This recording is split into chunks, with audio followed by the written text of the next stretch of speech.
Welcome back, everyone. Welcome back. It's now my pleasure to welcome Jane Robbins May. Jane Robbins May is another graduate student. I'm trying to employ our Mod Po students in this program as well as chairs for sessions. But I just want to mention that I take particular pride with all of the wonderful speakers. This one has a little bit of emotion for me. Because I've worked with Kate and Camille and Brad. Brad and I used to spend Fridays over at our offsite storage facility chatting, working through multiple Gotham boxes and trying to figure out what was of value and what is of value within this universe of small press and independent press materials. So without further ado, I'm looking forward to this session out of the box, and over to you, Jane. Hi, welcome to Out of the Box. I'm just going to introduce the three speakers and then we'll get started. First up, we'll have Camille Davis, who is an MSLIS candidate at Drexel University, graduating in spring 2019. She's been a student coordinator at the Kislak Center at the University of Pennsylvania for the past 4 years. She just completed her thesis on developing a digital database of book bindings within the Kislak collection. And she's also a curatorial assistant for the Gotham Book Mart exhibition and involved in a GIS mapping project of the Jewish book trade in America from 1700 to the 1930s at the Herbert D. Katz Center for Advanced Judaic Studies. Her paper will be titled Between Catalogues and Colophons, Reading the Printing History of the Gotham Book Mart. Next, we'll have Kate Aid, a curatorial assistant at the Kislak Center for Special Collections, Rare Books and Manuscripts at the University of Pennsylvania, where she completed her PhD in comparative literature and literary theory in 2014. She provides manuscript development consulting as an independent editor for authors in the humanities, with a focus on performance, gender, and sexuality, Francophone literature, and interdisciplinary cultural studies. She's also a founding member, choreographer, and performer with feminist aerial dance company, Tangled Movement Arts. Her paper will be titled The Edward Gorey Business, or The Coffin on the Counter. Finally, we'll have Brad Duncan, who is the co-editor with Interference Archive of Finally Got the News, The Printed Legacy of the U.S. Radical Left, 1970 to 1979. Duncan is the curator of the upcoming exhibition, The Most Revolutionary, LGBTQ Politics and the Radical Left, 1969 to 1999, at the William Way LGBTQ Community Center in Philadelphia, and that'll be in fall 2019. He has been collecting rare printed materials related to protest movements for 25 years and speaks widely on the topic, and he's worked for Penn Libraries since 2011. His paper will be titled Downtown Gotham, the Gotham Book Mart, and Independent Publishing During the Birth of Punk and Disco, 1969 to 1985. So please join me in welcoming these three speakers. And up first we have Camille.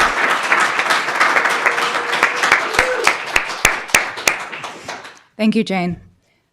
So today I'm going to be talking about the printing history of the Gotham Book Mart, and just to give you kind of a taste of what's going on here, these are all various printed materials that came out of the Gotham. We have more ephemeral pieces announcing exhibitions, like this and this, small press catalogs, or small catalogs, usually small press, but also having to deal with specific authors, and then a range of the books back here.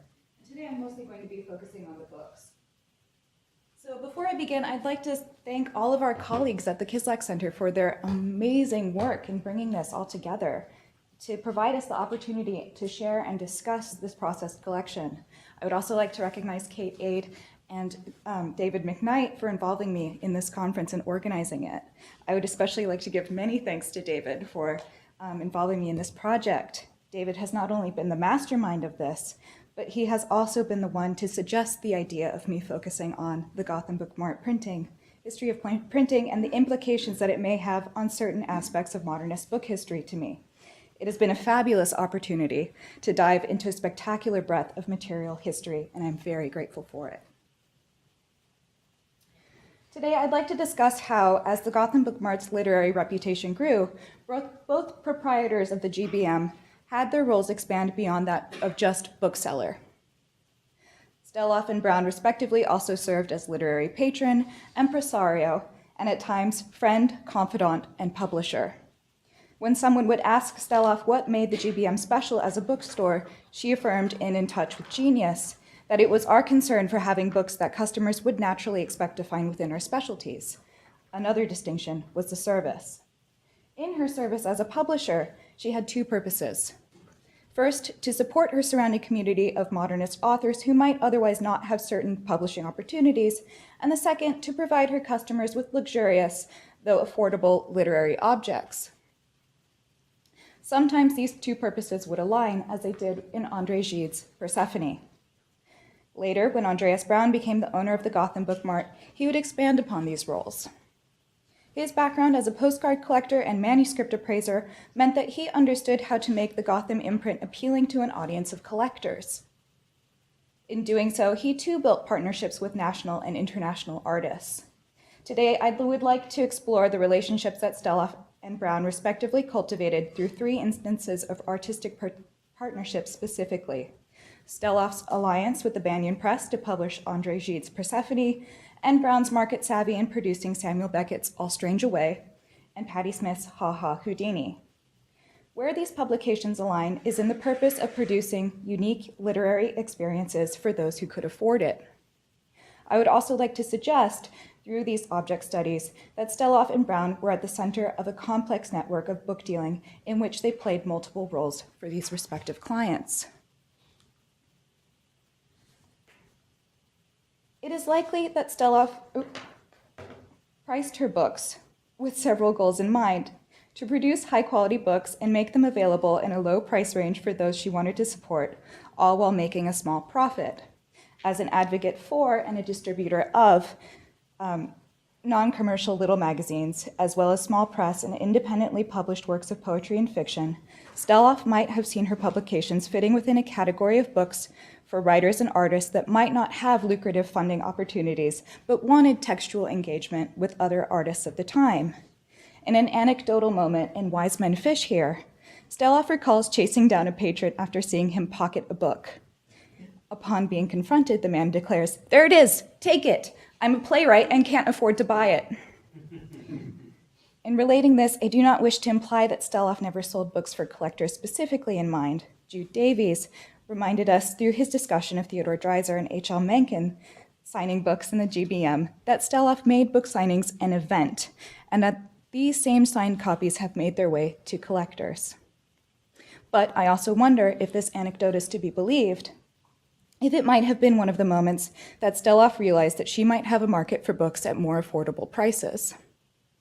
In order to understand better how Steloff operated as a book dealer and sometime publisher, let's put the GBM imprints in their context.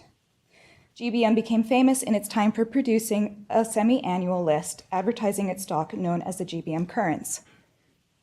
And we see some here. These are the ones that Steloff published, and this is later Andreas Brown with Gorey. In the timeline of the whole of the GBM's history, the current specialized author and subject catalogs, broadsides, and advertised recent publications, exhibitions, and other events. Unlike most other bookstores, GBM also published chapbooks and monographs. In 1949, Steloff partnered with the Banyan Press in order to publish Gide's Persephone, yet no mention of this is made in her diary. That didn't quite work, did it? It doesn't matter. The most important part is this, which I underlined. Rather, the diary reveals in moments like this that Steloff is more concerned with the production of GBM Currents. While there is no mention of the Gide publication, nor of the Banyan Press in her diary, there is almost daily mention of the Currents, right up to through its publication. Perhaps this indicates that Steloff felt she needed to put her time and effort into the publication of GBM Currents first. Indeed, Steloff's business relied upon her New York literary base, but she also relied upon sales from a larger literary community beyond New York that was ordering from her catalog. As such, it had to be both up-to-date and enticing. This likely explains why the GBM Currents took up so much of her focus. But at the same time, Steloff embarked on this printing project with the Banyan Press. In letters from the same period as her diary between Steloff and the Banyan Press, an archive that is now at the Getty Research Institute, we can read that Steloff and Banyan had just finished printing 2 hitherto unpublished poems by Gertrude Stein and Wallace Stevens' A Primitive Like an Orb. Now they were embarking on printing Persephone. What is compelling about these small holdings of letters is that most copies of it is mostly copies of what the Banyan sent to Steloff. In some instances, she was simply too busy to respond, but I suspect in others, Steloff's were excluded from the archive. So what we do have are the Banyan's reactions to her letters. This makes it clear that Steloff would like Persephone to be as fine a press copy as her budget would allow. It also seems as if Steloff is more concerned about the quality of paper, the cost, and whether there would be time to send a proof copy to the translator, Samuel Putnam, than she is about having it released at a specific date. Building on Andrew Thacker's earlier remarks, I believe that this also demonstrates how Steloff was employing a savvy and self-referential strategy by publishing Gide at this time. So here is the book. In the end, Gide's Persephone came out as a case-bound copy with marbled paper done by the binder himself, printed on woven paper with an untrimmed foredge. The title page has been printed in red and black ink, and I think this is interesting because the Banyan says that they specifically wanted it in red to remind the reader subconsciously of the pomegranate, which we can talk about later if you believe that is true. And it is described in the Colophon to be a limited first-run edition of only 500 copies. In a letter dated on May 17, 1949, from the Banyan Press to Steloff, attempts to assuage her concerns about costs. The Banyan replies, "We told you the binding would be about 75 cents a copy, but we'll try to get it down to 70 cents. If you have all 500 done, the price might be about 65 cents a copy. We are writing to the binder today to ask him all about this, and we will let you know as soon as you know a mistake, as soon as we know. We will note that we will put $4 a copy on the announcement. All things considered, I think that is fair, but you will let us know the correct price on proof. As for proof, we don't ordinarily send authors proof, we usually do it ourselves. Eberhardt, Mr. Van Vechten with Stein, etc., entrusted the proofing to us. The reason is we have so small an amount of type, we have to set the proof in small batches and delay the printing so drastically. However, if Mr. Putnam wants the proof, we will of course arrange to send it with the understanding that there will be a delay in printing." This letter underscores how Steloff hoped to produce an object that would not be vastly expensive while also supporting her literary market. In this case, her care in pursuing these goals may have meant delaying the project in order to ensure that Samuel Putnam was happy with the publication. The only reference that I have found so far in the GBM Currents to Persephone has been in the spring 1957 edition. This is the edition that Steve Rothman pointed out earlier, as it is dedicated to Christopher Morley. There, the book of poetry is indeed listed for the suggested price of $4. By comparison, the controversial If It Die is listed for $35.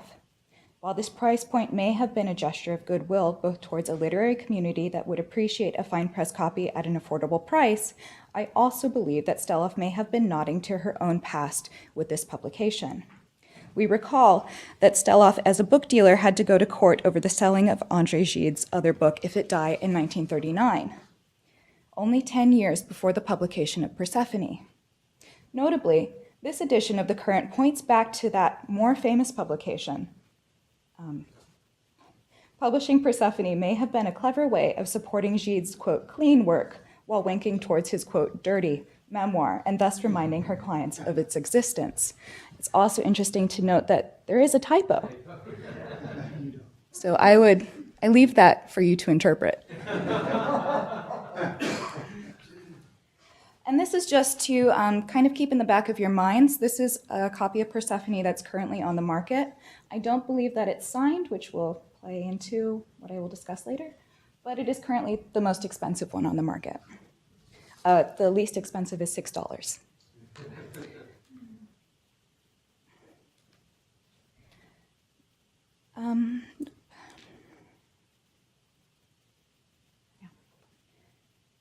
So here we have some of Andreas Brown's publications. We have a specialty catalog for Gorey here. We have Le Or Bleu, which is from Fantod Press, but distributed by Gotham. Here we have Bixby Canyon Ocean Path Word Breeze, which is published by the Gotham. And then we have a broadside of Andy Warhol. And you can see that he's pushing towards working with very big name, brand name authors of the time. When Steloff sold GBM to Andreas Brown in 1967, Brown took on both the store and the imprint. There is an explosion of printing ephemera during his time at the GBM within the Penn archive. There are cards for gallery openings and poetry readings, as well as a variety of specialty currents. He chose to redirect the publishing focus by partnering with more well-known artists of the time, such as Allen Ginsberg, Patti Smith, and most significantly, Edward Gorey. The association with Gorey proved to be advantageous for Brown, as Gorey was eminently collectible during his lifetime and became even more so after his death, a topic I will touch on now, but that Catherine Ade will be exploring in some detail later in this panel. During this partnership with Gorey, Brown paired the artist with Samuel Beckett and John Updike to produce limited illustrated editions. He also published limited runs of Gorey's works. As we can see in Steloff's earlier collaborations with modernist authors, Brown used the strategy of partnering with Gorey to both collaborate and compete with commercial as well as fine press publishers. In my view, Brown's previous experience as a collector, which I'm pointing to right here, and a manuscripts collector, or an appraiser of manuscripts collections, made him particularly aware of the market for well-produced books that had brand name authors attached to them. A current GBM copy of All Strange Away on the market at the moment provides a clear illustration of Brown's business acumen. This edition already bears the markers of a limited edition. The author describes it as having color engravings by Gorey, and the publication was limited to 2,000 copies.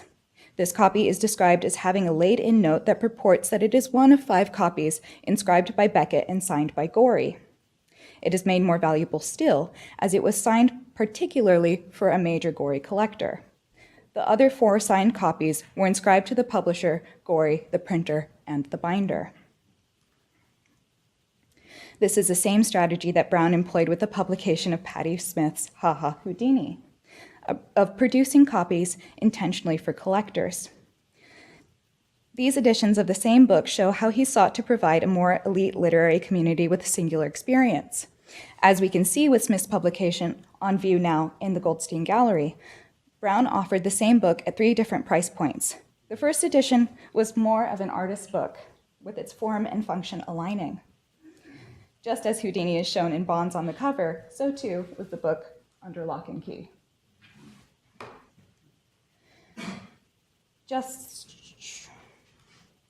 And then here we can see in a small press listing, a current, that there are 3 price points, and I will get into this. This imprint was sold for $15, this artist book, and is now going for, as you saw, $1,200. However, Brown, like Steloff, knew that he must cater to those demographics who could not necessarily pay to play. So the second price point is $750. This was a larger print run, and while there were still signed copies from the author, it did not have the artist book component. Finally, the third iteration is merely a regular paperback edition priced at $2. Each material object offers a distinct engagement with Smith's work. But unlike with Steloff, Brown's publishing and advertising openly engaged an audience of collectors who would be compelled to spend money on these objects. Comparing these objects, Persephone, All Strange Away, and Houdini, demonstrates how Steloff and Brown had distinctly differing approaches to engaging their networks of literary communities. These letters, catalogues, and colophons shed light onto the story of how networks intertwined at the GBM. Moreover, it displays a canniness about the market values that each owner brought to the table. By making close studies of how each publisher engaged with the market through publication catalogs, fine press imprints, and others, we can see how each responded to and shaped their respective audiences. Thank you.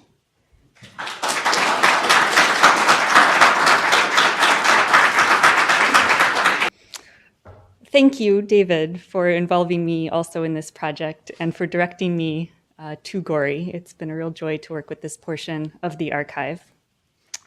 And I wanted to thank Camille for such a great segue into these materials. You'll see a couple of these images popping back up as I talk about Gorey. All right, and actually I've put this up because I don't have that many Gorey illustrations in my slideshow. I have a lot of other archival materials, so I'm hoping you can absorb the style and remember what you may recognize of his work from this image. Book designer, author, and illustrator Edward Gorey is known for many small things, for his hand-sized picture books, for the snug lines of his precise cross-hatching, and for the haunting household items and ill-fated children that populate his drawings. The perfect works of art, he once said, are almost invariably on a small scale. I'm going to launch from the 1970s, however, which were big years for Gorey. In 1977, turning his hand to a large scale, he designed the sets, costumes, and playbill cover for the Broadway revival of a 1920s stage adaptation of Stoker's Dracula. The revival ran for over 2 years in New York, and in '78, Gorey was nominated for Best Scenic Design. So here he is on his set, which expanded, blew up the style of his illustrations to this human scale. And he won a Tony for Best Costume Design. These were the years that made Gorey and his distinctive paradoxical style, his melancholy cartoons, his somehow spare renderings of the busiest Victorian wallpaper, recognizable and even famous. His early books were reissued for the first time in omnibus editions by, as we'll see, the Gotham Book Mart. And by 1980, Gorey's animated title sequence opened PBS's show Mystery, which would run until 2006, a few years after Gorey's death. So if a positive 1959 New Yorker review by Edmund Wilson had given Gorey a stamp of literary approval, Gorey's expansion into theater, TV, and merchandise design marked a peak in his commercial success. One of the great boosts to Gorey's career at this time was his involvement with the Gotham bookstore, the Gotham Book Mart, a name I haven't said at all this past year. And that's the story I'll tell a few pieces of today, drawing on items from the collection and a few of which we have in the exhibition. So I begin with what I've called the coffin on the counter. This might actually properly be a bookshelf, but for alliteration's sake.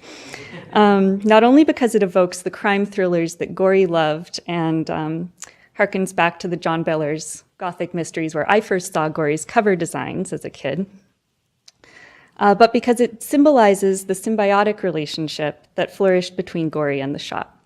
So here you see the Gotham promoting Gorey's Dracula with a display that included multiple copies of his poster for the production, as well as a note reading here, pinned to the lid of the coffin, reading, "Come to the Martin Beck Theater," and all against a backdrop of bookshelves.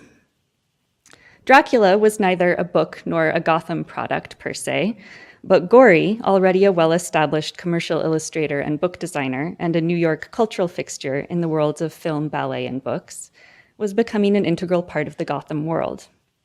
Francis Stelloff and Andreas Brown not only befriended and encouraged Gorey, as experienced appraisers and vendors, as Camille was discussing, of first editions, rare titles, and the small format ephemera in which many writers first found their toeholds. They, and Brown in particular, were the motor behind gathering Gorey's prolific output into detailed bibliographic entries.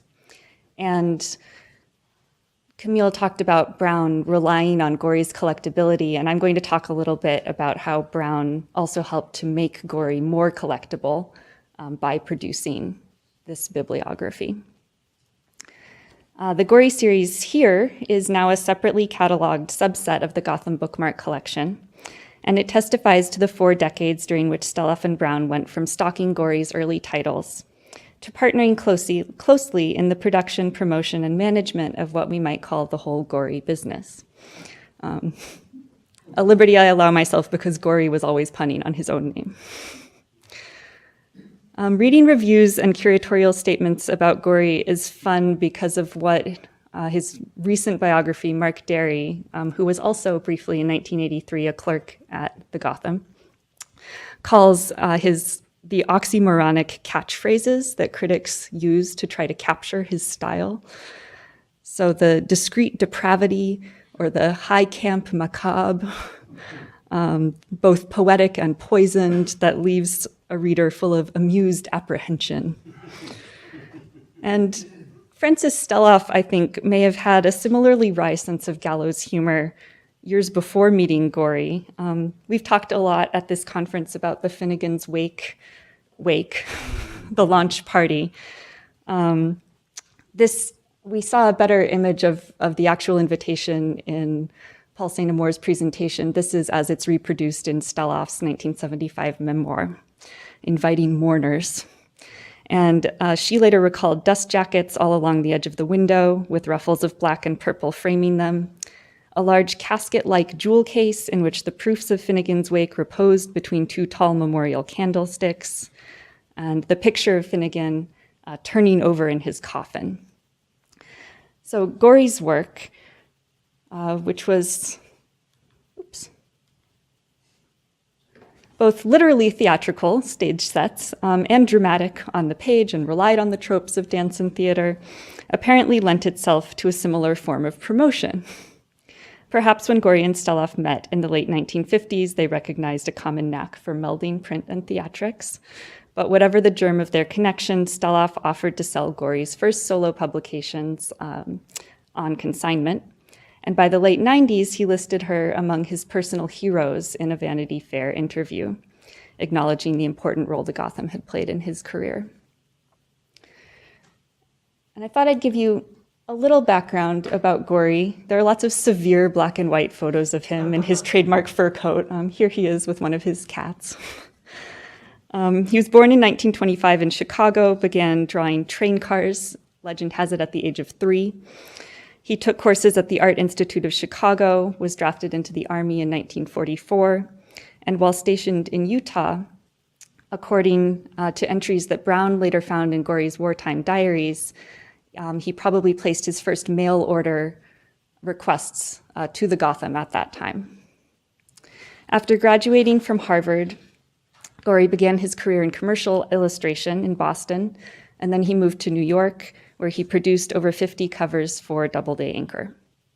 He became a full-time freelancer in the mid-1960s, around the time he took up with the Gotham more fully, and started spending part of each year in Barnstable, Massachusetts.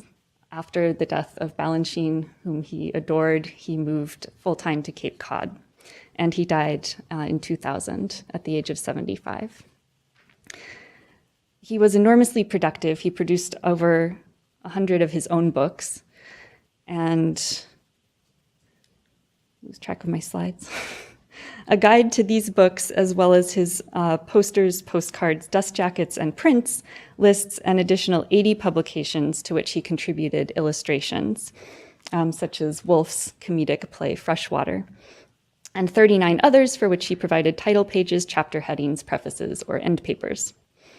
So Gorey may not have been a modernist, but for the purposes of this conference, I thought that Freshwater, which is a series of goofy non sequiturs, set in Victorian England, started in the 20s, staged and published in the 30s. It covers the time period in which Gorey, implicitly through costume and decor, set a lot of his illustrations. And when he devoted himself to illustrating his own books in the 60s, Gorey also took publishing into his own hands. And as we saw, this overlapped with his activity at the Gotham when he established his imprint, the Fantod Press, releasing The Beastly Baby and 27 other individual titles. And here, this book is this big. It's in the exhibition. The Pointless Book is a later Fantod publication. The Gorey materials here at Penn comprise 11 linear feet of letters, business proceedings, prints, proofs, marketing materials, and limited editions from 1945 to 2012. Clifford Ross wrote of Gorey in '74 that his principal expression seemed to be in what he chooses not to portray. In Gorey's work, he says, we find content outside the image, between the lines, or hiding behind a corner of our own imaginations. Looking beyond the images and between the lines and into the corners of the Gorey collection here, you'll find t-shirts, coffee mugs, pins and buttons, stuffed cats, wristwatches, paper dolls, and many years of correspondence. The letters in particular provide insight into the many processes, aesthetic, promotional, financial, that put Gorey's work on gallery walls and into the hands of readers. They also reveal the strong role Andreas Braun played after he became the Gotham's owner in '67 in managing Gorey's visibility among art collectors, universities, and libraries. And he provided, in many cases, a direct link between Gorey and places that now house his materials or have exhibited them. I don't think I've skipped a slide yet. Gorey claimed to have had one battered copy of everything I've done, but though he bought books constantly, he claimed to be uninterested in what he called this business of first editions. So that left Braun, the first edition specialist, to compile, order, and maintain this ever-increasing list of Gorey titles and products. So here you see lists of posters, ephemera, and graphics from 2002 and 2003. Braun developed a strong vision of Gorey's material as a collection even earlier. Camille showed us the 1974 book list with the cats on the Tower of Books. Oops.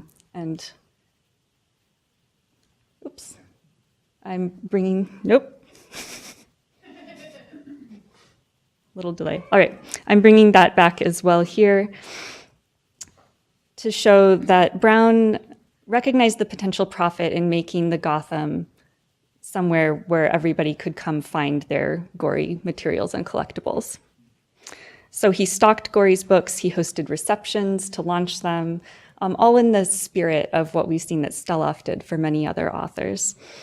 He curated Gorey's prints in the store's art gallery, and to invite collectors' interest and to build this structure for locating and pricing and selling Goreyana, he wanted to create a full Gorey catalog.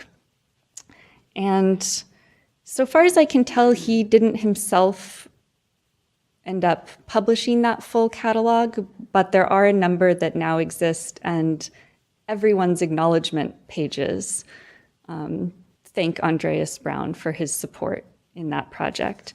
The online bibliography, Goreyography, also cites P. Matthew Monahan, the former director of rare books at the Gotham Book Mart, and it's geared specifically towards serious Gorey collectors. Now we can go on. Around 1977, Gorey founded Doomed Enterprises to manage his publishing and licensing, and Braun became its vice president.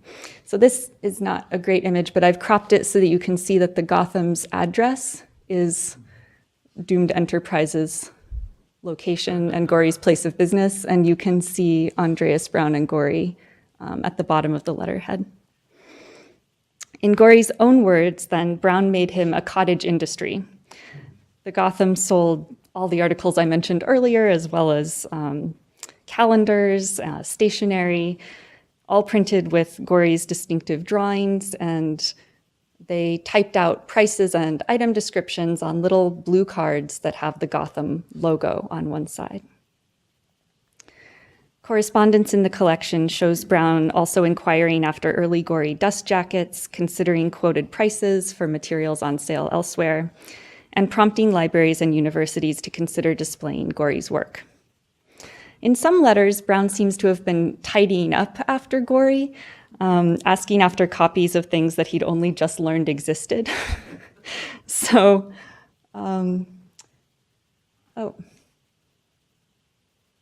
this I have to apologize. This is not the correct copy of my slideshow. It's just as well this happened to me. Do you mind if I try to grab it? Yeah. Well, thanks to every speaker who came up and meticulously went through every one of your slides beforehand. I clearly should have done the same.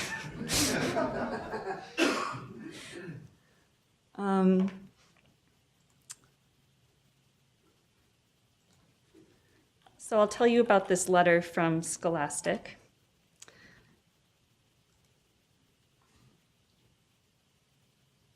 He writes, "It has come to my attention that a record of Rumpelstiltskin has been issued using a Gorey illustration on the slip jacket. I would like to acquire 10 copies of this recording. I'm a little concerned at this late date that we might miss out on the first printing." And he wrote this only 2 months after that printing, so he was clearly trying to keep up with everything the moment it was available.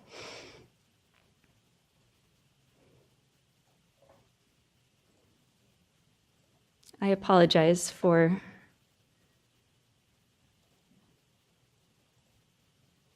this, but let's see what this can do.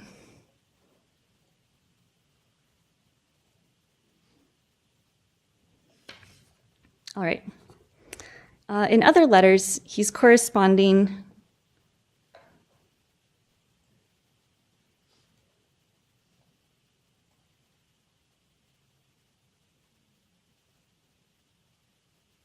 well, profound user error, apparently. I'm very sorry. My extremely elderly MacBook suffered greatly in trying to upload this presentation. That may be where the error occurred. So he's corresponding with Gorey collectors whom he hopes to entice with items like this record, this album that Scholastic put out. And so one stream of letters, also from 1973, between Brown and somebody in the acquisitions department at St. Louis University, for whom I only have the first name Susie, records his provisions for her personal collection. So she writes, "Imagine my excitement when I gathered the Goreys from the mailbox." After an ellipsis, she adds, "plus the Ruskin," which she had also requested. So her greatest enthusiasm is reserved for Gorey items. "Everything is magnificent," she declares. "Just automatically send me copies and I'll send checks immediately." Her passion for Gorey, we assume, would have been just what Brown was looking for in collectors. Only a month later, she's back to say, "I'm pining for a Gorey artifact. What have you got?" My next slide was L'Heure Bleue, which Camille has helpfully shown us already.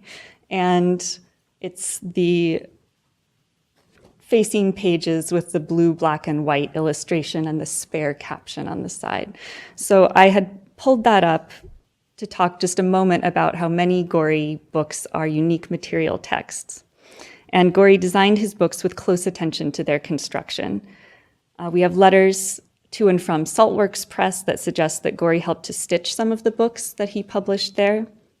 And according to a production director who had worked with Gorey at Harcourt Brace, he worked with many publishers, he was a hardworking craftsman, meticulous about the production of his books, the paper, the binding, the trim size, the printing. And so the copy we have of L'Heure Bleue is not stitched, actually, but it shows his attention to design, layout, color, balance on the page.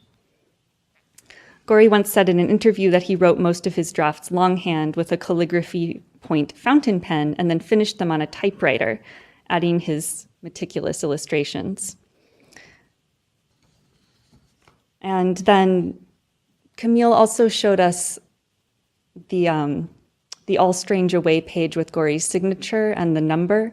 And so we have many Gorey publications where you'll see that in the back cover. And the collection also gives these hints of how that process came about. So we have agendas that Brown wrote for meetings with Gorey that include items like sign original artwork or simply open boxes, sign books.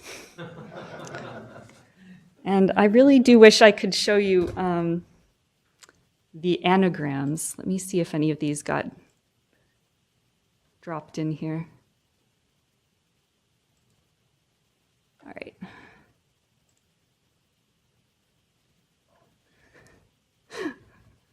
The test.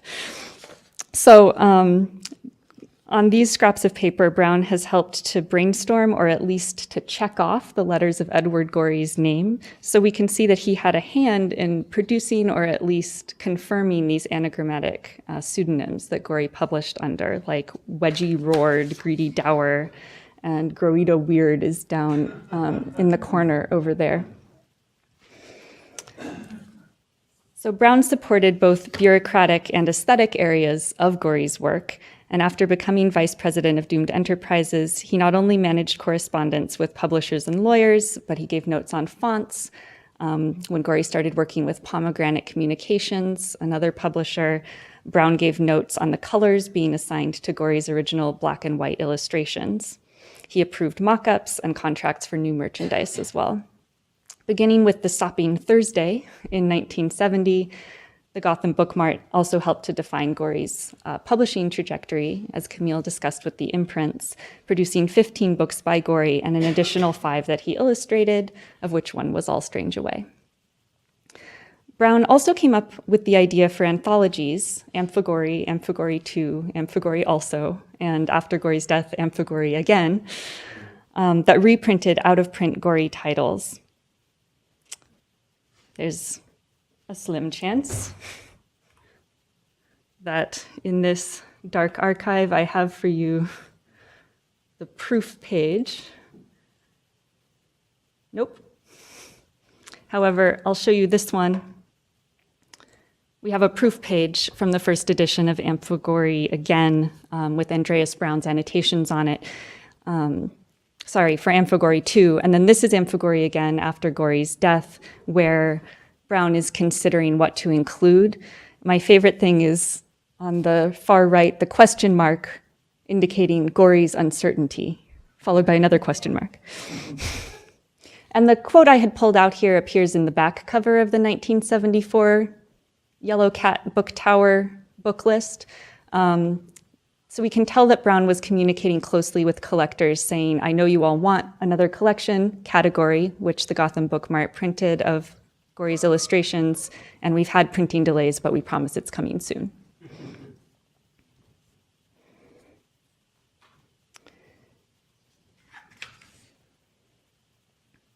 So Brown and Gorey established this, so far as we can tell, mutually sustaining business relationship, although of course it had snafus and they had to deal with delays on both ends at times. But Brown opened fan mail, fielded invitations on Gorey's behalf to illustrate children's books, and answered requests to license images and merchandise. So to some extent, he tended to Gorey's finances insofar as they were involved in Doomed Enterprises. And I think David and I have discussed this. There's a whole other research project to be done on the financial interweavings and entanglements of the Gorey estate, Doomed Enterprises, and the Gotham Book Mart, and how they sustained one another in precarious financial times. After Gorey's death, Brown continued these substantial responsibilities. He visited Gorey's home in Massachusetts to assess the artwork there. He became his executor, and he became a co-trustee of the Gorey Charitable Trust. And there are also indications in this collection. Picture here a photocopy of a 2001 licensing agreement with Pomegranate to reissue Gorey's Dracula, a toy theater. So these indications that Brown continued to license Gorey material in the final years of the Gotham Book Mart. And it's still on sale from Pomegranate. You can go buy one for $28. So I'll close by saying one more thing about an image I wish I could show you. Gorey's narratives often rely on the reader's subjective eye to fill in the dramatic blanks that haunt his suggestive, minimally captioned images. Dale R. Roylance, who curated the 74 Phantasmagoria exhibition at Yale, describes Gorey's constant theme of cheerful horror as manifesting what he calls the ever-present dark joke that there is only the finest of lines, the razor's edge, between a pleasant temporal reality and a harsh reality of looming disaster, incoherence, and doom. Gorey's satires, as a 96 New York Times Book Review puts it, certainly tickle the funny bone as they raise the hair on the back of the neck. From his first book, The Unstrung Harp, or Mr. Earbross Writes a Novel, a story about the uncertainty of artistic creation, Gorey is also very darkly funny about both authorial matters and bookselling.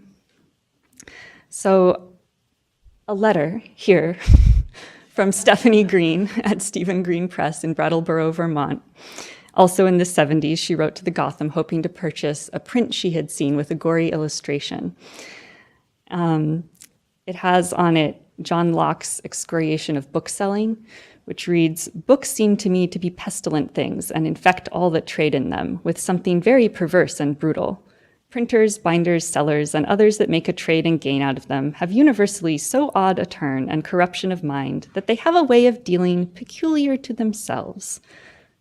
And as in many Gorey illustrations, something sinister has just happened. There is a cliff, a pair of feet falling off of it, and a man walking away from that cliff edge clutching a very large tome to his chest and smiling.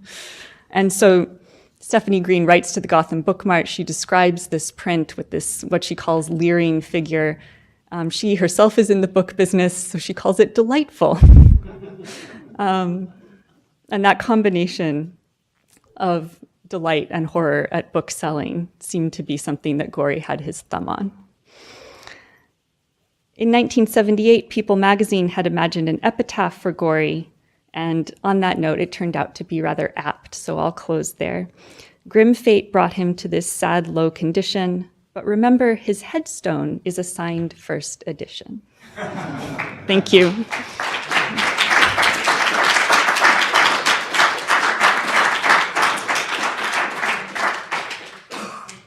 Thank you so much for allowing me to speak with you all today, and thank you, of course, to David for all of the hard work that's made this whole project possible. For 2 years, every single morning, I would get up and come into the library, and with an X-Acto knife, I would open up these unmarked boxes, these taped-together boxes assembled by a moving company, and inside was all of the guts of the Gotham Book Mart collection. And it was an incredible experience to unpack this collection that was, you know, in many ways totally chaotic, and not only mixed in with all the things like used paperbacks and, you know, things like that, were these incredible ephemeral treasures. And one of the things that I was very delighted to see is that there was incredible representation from a moment in New York City history and culture in the 1970s, where punk and poetry were overlapping and influencing each other, that this was not only encouraging, but really inspiring a DIY poetry publishing revolution that in many ways accompanied the rise of punk internationally. And so by looking through all of this great stuff in the Gotham Book Mart, we see the centrality of Lower Manhattan in the early to mid 1970s. A moment when punk was coming together, a moment when disco was coming together, a moment when the 60s zeitgeist, at least in Lower Manhattan, was very much being replaced by a new aesthetic with new political and personal priorities. And so what I want to do today is look at a couple items and talk about why the Gotham Book Mart is kind of uniquely positioned to be a repository for this kind of literature, and why I think that in coming decades, as scholars and indeed artists and writers get increasingly interested in this period and the kind of overlap that was happening, I think Gotham Book Mart is going to make an incredible contribution to that study, precisely because of all these goodies. So as I started the project of going through all this material and kind of looking through all of it, it became clear that although I already was somewhat familiar with, I was going to need to have a much better handle on the Lower East Side and Lower Manhattan poetry scene in the early 1970s, because there was so much good stuff related to this. And one of the books that was referenced in the last session that I read that was very helpful was the book All Poets Welcome, about the Lower East Side poetry scene in the 1960s. Now, so much of the good stuff that I was finding in the Gotham archive was noticeably of the next generation, but that book on the 60s really helped me understand the backdrop. And one of the things that was so important was the role that we've heard previously this weekend of the St. Mark's Poetry Project as a hub and as an institution. And one of the things that I noticed in this book, and then it really hit home to me as I'm unpacking this archive, is that often at workshops at the St. Mark's Poetry Project, individual participants would produce a chapbook, obviously quite low circulation, but would produce a chapbook by the end of the workshop, often a collaborative piece that brought together what the people who had been together for that weekend or even just that afternoon had been working on. And so in tandem with this group of poets who are creating a new aesthetic with new ideas, I'm talking about people like Bernadette Mayer and Ron Padgett and some of these other names that I'm sure have already been conjured with this weekend, it was part and parcel with a belief in DIY or do-it-yourself publishing. And I know we've talked a little bit earlier in earlier presentations about the low circulation little magazines and kind of small chapbooks that were so popular in the 50s and 60s and indeed before. But what's happening in the early 70s around the St. Mark's Poetry Project and around this milieu of poets was to take it to an extra level, okay? So not only would there just be a small circulation little magazine, but there would be chapbooks produced from one event collaborations, for example, these workshops. And at the same time that this group of poets is looking for new ways to communicate and circulate their poetry, one of the most novel ideas that people come up with is the idea of forming rock bands and the idea of performing in venues that generally cater to rock music. Now, this is an ad from the Soho Weekly News. Soho Weekly News was ran from about, maybe 71 to 83, was a Lower Manhattan, not just Soho, despite the name, publication that was kind of a competitor to the Village Voice. In many ways, it was kind of a smaller, more localized Village Voice. And we have an incredible selection of them in the Gotham collection. And when you're flipping through the listings and getting a sense of what's happening at this time, you not only will you see all of these listings for places like CBGB's, places like Max's Kansas City, the physical spaces where musicians from what would become punk rock and poets from what was then, the second New York school or the Lower Manhattan poetry scene were rubbing shoulders. And not only would you see listings like this, but if you'll notice, there's a poetry reading that's also happening at CBGB's. CBGB's, which was started in about 1973 and really became the launch pad for punk in Lower Manhattan. And both Patti Smith and Television were two of the kind of iconic groups that come out of this period. And of course, by this point, everyone here already understands the centrality of Patti Smith's poetry to this whole movement. And this is the listings that you'll see in Soho Weekly News and the ephemera for the poetry readings that also turn up in this archive kind of shows you step by step how the poetry world and how what would become punk rock start to relate with each other. Now, you think, for example, before Patti Smith's For Its Record Horses comes out in 1975, she puts out a single in 1973. The A-side is Hey Joe. The B-side is a performance called Piss Factory, which is a spoken word piece and is exhibit A in how this generation of poets wanted to use pop music, rock music, what would become punk, as a venue for their poetry, as a launching point to gain a broader audience, to put their poetry in new places, to put it in front of new eyes and ears. Another very important person that kind of epitomizes this crystallization that's happening is Jim Carroll. who's also around at this time. Some of you might know the very kind of iconic record called Live at Max's Kansas City by the Velvet Underground. You can always hear the person who's bootlegging it is also making chit-chat with the person next to him, and that's Jim Carroll. So if you need physical proof of the overlap, it exists. Anyways, so this is really an incredible moment where poets are releasing 7-inch singles, where it's, the B side is a poetry performance, the A side is a rock and roll song. Of course, I just mentioned her first record, Horses. Some of the most iconic songs from that record really are informed by live poetry performance in a way that just no one else was doing that time. But Patti Smith was doing it, and Jim Carroll was doing it, and this group of poets that was overlapping with the proto-punk scene were very much doing it.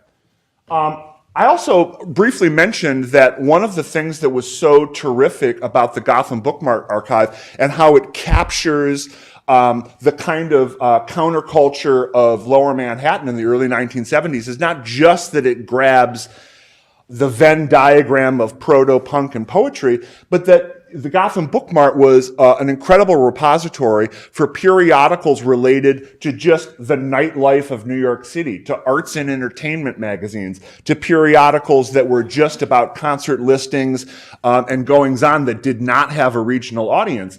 And by documenting all of the kind of, if you will, cultural and nightlife activities of Lower Manhattan in the early 70s, the archive really shows a number of what would become very influential music styles and fashion styles really in their incubation period. This is After Dark, which was a magazine that ran from about 71 to maybe about 1981 or 82. This issue is from 1977. I picked it because I liked the cover so much. In reality, there's a number of early issues. I don't know if there's a full run, but we have very good representation.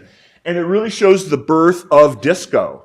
It really shows in the aftermath of the Stonewall Uprising and the nascent gay rights movement how, the artist scene and the loft scene of Lower Manhattan was also the launching point of a whole dance culture that would not only go national but international. And there's so many, looking through the pages of an After Dark magazine, there's so many crucial aspects of not just gay culture and gay aesthetics, but of dance music culture that really you can see the wheels turning and it being created in something like After Dark magazine, which eventually became more of a national magazine. And interestingly, was a gay magazine with a gay sensibility that also sought a straight audience as well. And in my mind, I kind of think of it as a forerunner to magazines in the 80s and 90s like Details magazine that kind of consciously cultivated both a gay and straight audience by centering things on vanguard music and the dance culture as well.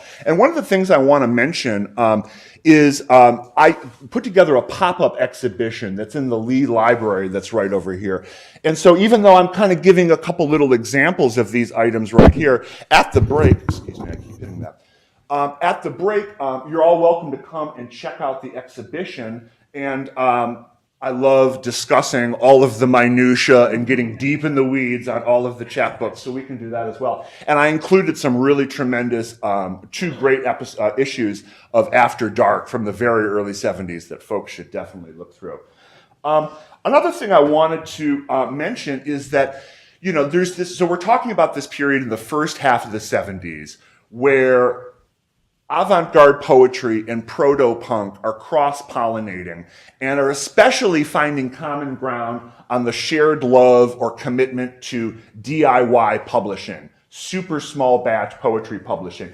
And as punk becomes not just a cultural movement, but in many ways kind of a brand nationally, the belief in DIY publishing and the kind of visceral, hyper-personal poetry chapbooks that people like Jim Carroll and Patti Smith were putting out, they develop an international interest and an international following just as punk does. So at the same moment that the first Ramones record, the first Patti Smith record, the first television record are coming out, and people are starting fanzines, and it's really igniting this international interest in these kind of highly idiosyncratic countercultural publications, it's really furthering the mix between poetry and punk. And there's a couple really great literary publications, small magazines, if you will. One of them is even in the exhibition here today, that are international, that are not from Lower Manhattan,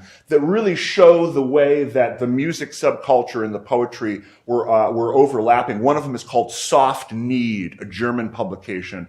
That's really fascinating. And if you look through, of course, Penn's the Franklin website will have a database through all of this where you can search by the collection. And it really has an incredible repository of these international publications that you can tell, not just by reading, but just looking and feeling of them, are really answering the call of the proto-punk poetry moment that's happening. I also want to say that part of why Gotham was able to play this role was because it was at the right place at the right time. And when we've previously, at this conference, we've talked about Frances Stelloff and how her connection to these artists and her good taste basically is directly what's responsible for the kind of people who are reading at Gotham and having their stuff published at Gotham in the 30s and 40s. So we can really attribute that cultivation to Frances Stelloff. But my read, based on kind of a close read on this material from the 70s, is that what made Gotham relevant and successful to the proto-punk poetry world and the international poetry zine renaissance was really not Andreas Brown's extensive personal connections to it, because that was really not the counterculture that he was committed to or really knew.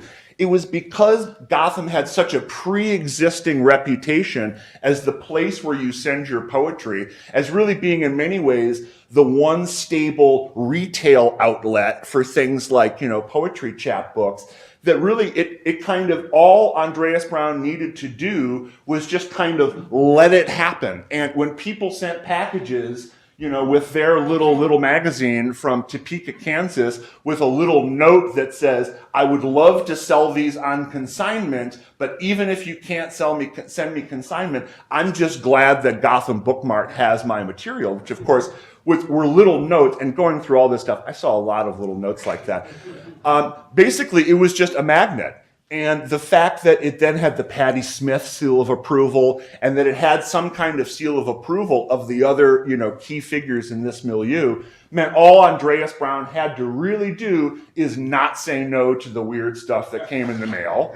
And if someone said, hey, we've got to have a poetry reading by this, really cutting edge proto-punk poet, and it's 1973, Andreas Brown does not know who that person is. But he'll say, hey, if that's what the kids are into these days, and that's where the vanguard is, and that's where there's like a newly generating audience for the poetry, then by all means, book the poetry reading. And so basically, which was a smart move. I mean, for example, one of the things that really blew me away, I think it's probably the most remarkable piece that I found in this collection. There's a music collective from Britain called Crass. And they really, more than being a band or an artistic collective, they really pioneered anarchist political thought as part of the punk counterculture. And before anyone knew them as recording artists in 1978 or 1979, the group of people first gathered at a farmhouse in 1976 to make a homemade poetry chapbook that was basically their political vision, and it was hand silk screened, and it was the most just rudimentary made by three people in a farmhouse in England that you could imagine. And when I first saw this, and it has the stenciled logo of their collective on it, I just started hyperventilating. I was losing. I know I was. David remembered. I had to, be. I had to constrain him. Yeah, no, it's true. It's true. And of course, and then I look it up, and the British Library doesn't even have a copy, and I'm just like, my brain is losing it. And I thought to myself, the fact that this ends up in the Gotham Book Mart collection, which when you consider other things that were in that unmarked, dusty box along with it, is logical. I mean, there were homemade chapbooks by other proto-punk collectives, so why wouldn't Crass be there? But when I'm looking at it, I'm thinking to myself, I know that Andreas Brown would not have like recruited the people involved with crafts to send them the material. And I know that he would have probably not known who they were when it's sent to him. But the fact that the place remained open to these new currents that were being created allowed it to continue to be that repository. And while he might have been more involved, with say Gorey or these other things, the Gotham bookmark continued to be really a magnet for it. And I put this one up. This is something that I saw as I was looking through the Soho Weekly News. What a time to be alive. New York in the early 70s, you could swing by Gotham Bookmart, pick up your newest Lewis Warsh poetry chapbook, and then head on down to check out Ornette Coleman at the 5 spot. Do you have a date for this? I think this is probably 74 or 75. Yeah, mid-70s. The 5 spot is still around, and that didn't make it to the late 70s. Oh, and by the way, this Ali's Alley, that's actually Rashid Ali's house. Rashid Ali was a jazz musician who for a while played in John Coltrane's late groups.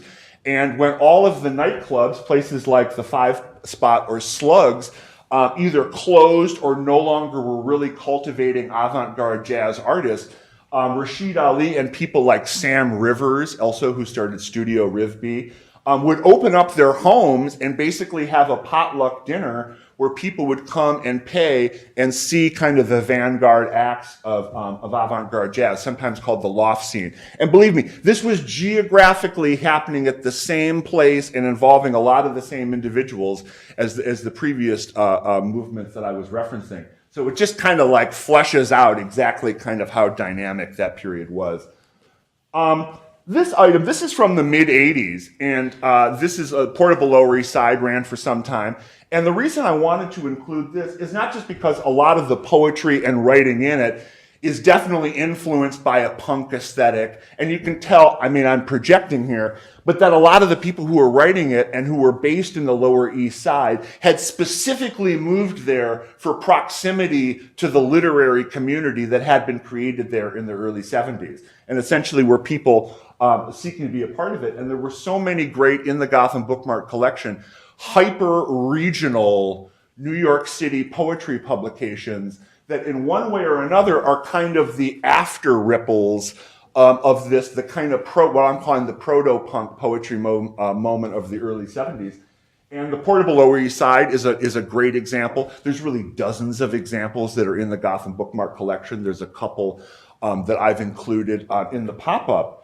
I want to say, let's see, what else should we end with? That's honestly, that's the core of what I wanted to present to you. And one of the reasons that is kind of my motivation behind focusing on this period is I'm already totally confident that people at this conference and the audience for people interested in the Gotham Bookmark, either on a literary or scholarly level, people already know of how significant the Gotham Bookmark is to the 20s, 30s, 40s, and 50s. And we've already heard some tremendous presentations about the role in the Beats and all of these kind of mid-20th century movements. And it was so clear to me, especially through this elaborate unpacking process, that the Gotham has its finger on this moment in the early to mid 70s. And even though I think the scholarly attention on this period, there has been some, but in many ways I think it's only beginning, meaning, we're really just not even reaching the 50-year anniversary of this period. But I think as we reach the 50-year anniversary and 20 years from now, as this moment is kind of more in the rearview mirror and there's more scholarly attention to this period, and of course the idea of printing in general and this kind of small-time printing, I think the Gotham Bookmark is going to be an absolutely essential resource for people, not just researchers, but also artists who are seeking to tap into some of the ideas that were really spread in this period. So thank you so much. I have so much fun talking about this. And like I said, I'm going to be in the exhibit afterwards. Thank you so much.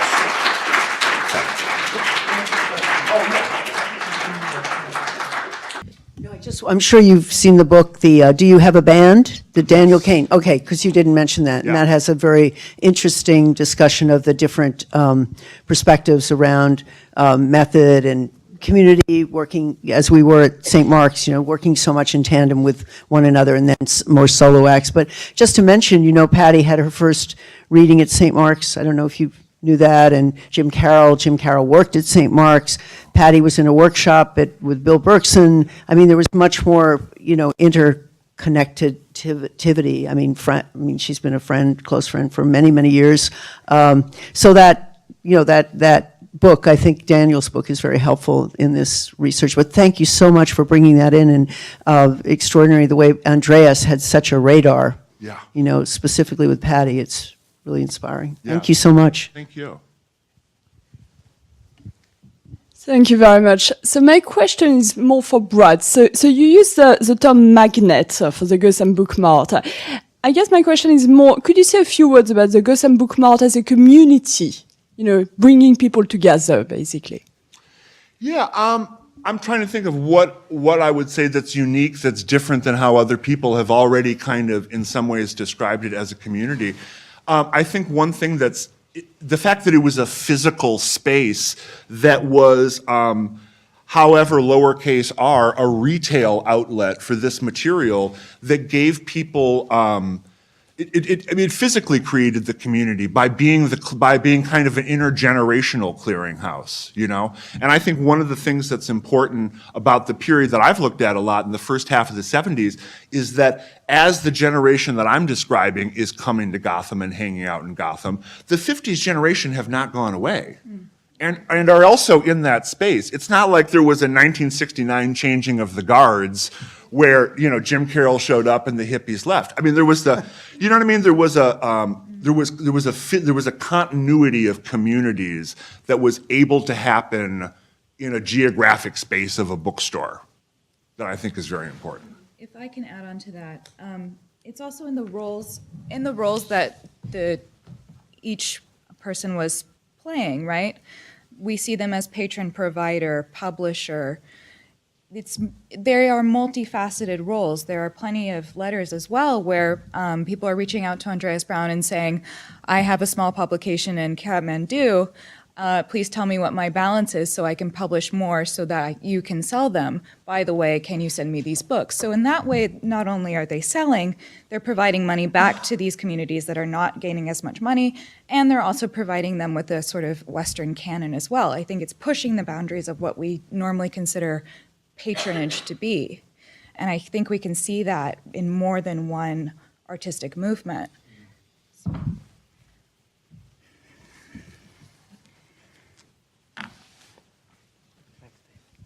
Well, Brad, you've made my day by bringing crass into proceedings. That's wonderful. But this is a question for all of you, really. One of the things that's always struck me about crass, and particularly someone called G. Voucher, who does art for them, is there's a participatory element to the DIY ethic that while it aspires to quality, there's also a sense, the kind of punk sense that anyone can do it. Here's 3 chords, go and play the guitar. And it strikes me that, it's always struck me that Voucher's stuff is very unostentatiously good. And her line drawings actually maybe have continuities with Gorey in a slightly odd way. So my question is to all of you, is there an aesthetics? Is there a shared aesthetics to the material, or is the shared aesthetics that anything goes and that's a diversity of aesthetics? It's a great question.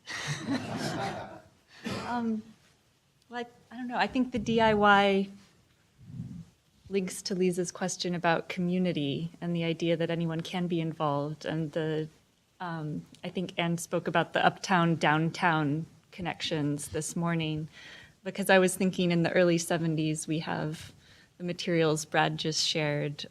We have these imprints in a more fine art or fine publishing tradition. And then we have, Andreas Brown's interests that I researched more closely with Gorey and postcards, where we're getting into, what we'd probably call fan culture, which is DIY in its own sense. It's a type of community, but it's a little, seen as less fancy. So somebody who's passionate about collecting every one of Gorey's cats might not have an aesthetic sensibility that would lead them to Patti Smith, but perhaps in the Gotham, they would find both. I don't know if you want to say more. One thing that am I interrupting? No, go ahead. One thing that I'll say on the aesthetic end of it is that when I'm looking at the chapbooks and the kind of literary production of that early 70s moment that I was describing in the Lower East Side, when you consider when it's happening historically, which is in the immediate aftermath of the late 60s, it does seem like they're rejecting a number of styles, approaches, looks that would have epitomized. I mean, there's nothing psychedelic about it. When you look at the chapbooks, first of all, they are black and white to an item, okay? The cut and paste is very heavy, which I think is one thing that would inspire punk, okay? Lots of amateur cartoons, Joe Brainerd did great cartoons, but lots of people in that moment did really idiosyncratic, weird, so there was line drawings, it was hyper-personal. Unlike the New Left, it really was not explicitly political often. It was not, when you look at the chapbooks of the early 70s St. Mark's scene, it's not related to the Peace-Eye bookstore of Ed Sanders in the mid-60s. It's not related to the East Village Other or Subterranean Rat News or the Fillmore East. It's like I see that break with it. And it's hard to ferret that out because there's so many different publishing styles happening at the same moment. But if I had to isolate and talk about that one, I do see a look that develops and is a break with what came right before it. Hi. I'm sorry. I don't know I'm not moderating. I thank you for, this is a very vivid panel and really good. I had a question. I guess this would really be for Kate mostly. Can you hear? I'm sorry. It's about, I was thinking with the Gorey examples. We hear about so much about the patronage and, encouraging all of these things, which is true, I think. But what about the business aspect? It's just like in Gorey's case, Brown must have been spending an enormous amount of time, and anybody that was in the store would hear him on the phone, promoting these things. But yet the store was struggling so much of the time. What was the arrangement between, let's say, Gorey and Brown? The financial arrangements? Do you know anything about that? I have begun to see bits and pieces of it. But to be honest, I don't know all the details. And David, you may know more, but what I have seen are individual letters and some financial records. Camille found me a tax return, but I haven't had a chance to look at it yet for Doomed Enterprises. It appears to me that they were quite intertwined. I've seen a lawyer's letter from, I believe, the early 2000s that lists a portion of the Gotham at 7% and some of Andreas Brown's postcard collections as assets of Doomed Enterprises. Of what? Of assets of Doomed Enterprises, Gorey's business. And at different times when Doomed Enterprises was suffering, my understanding is that the postcard collection, selling the postcards, and perhaps the value or proceeds from the shop would support the Gorey endeavor, and then vice versa. David has mentioned that we also have correspondence from Brown saying that the Gorey estate saved the shop at certain points, that it was the financial backing that supported the Gotham Book Mart. So we hope to dig out more of those details. Similar kind of question, since the three of you seem to have more knowledge of what's in the collection than any other humans on the planet right now, so possibly David, is whether or not there's any materials there directly related to the Chelsea Hotel and that community, which is physically actually a little closer than 14th Street. Yeah, I did not see any ephemera or pointers that point to the Chelsea Hotel specifically in the archive that I went through. But at the same time, when I think about the people that were based there in this period, and I'm looking at what's in the Gotham Book Mart archive, obviously there's huge overlap. So part of me thinks if we shake that tree a little harder, we will find connections. I mean, so off the top of my head, no, I cannot think of an explicit connection. But time and place tells me that as people use the Gotham Book Mart archive to do research on the period more, then those are exactly the kind of overlap that we'll find. One overlap is that Patti Smith was living in the Chelsea Hotel when she had her first publication out of Gotham. I want to go back to Gorey's relationship with Andreas, because the brilliance of Andreas's giving the anthology to Putnam to publish is that all of a sudden there was a distribution system set up to get these books into a much wider set of people who consume. Until then, all of Edward Gorey's publications were simply left by the cash register in one store. And you're not going to get much distribution nor profit if that's your source of distribution. Thank you for noting that. I had meant to add before my technical bad behavior with my slideshow that the Putnam, two of the Putnam anthologies, Andreas Brown also released in a limited edition box set that you could only get at the Gotham Book Mart, even though Putnam was the publisher. Thank you. I was, excuse me, was just wondering if you've been in touch with any former staff members who had worked there. I had the impression in the 90s and early 2000s that the young staff, the clerks and everything, were a pretty big part of what made it still the scene that it was then. And of course, Patti Smith and Richard Hell had worked there briefly earlier too. But I can't imagine there's too much in the archives relating to that. And there was such high turnover, as far as I know. But actually, there's quite a bit from the employees, and including a poem about how two employees would like Andreas Brown to show them how to open the fire door in case there's a fire. So if you are interested in that kind of history and who came through the doors, we also have the guest book for the Gotham Book Mart, and that is a very interesting sort of who's who of New York who's coming through.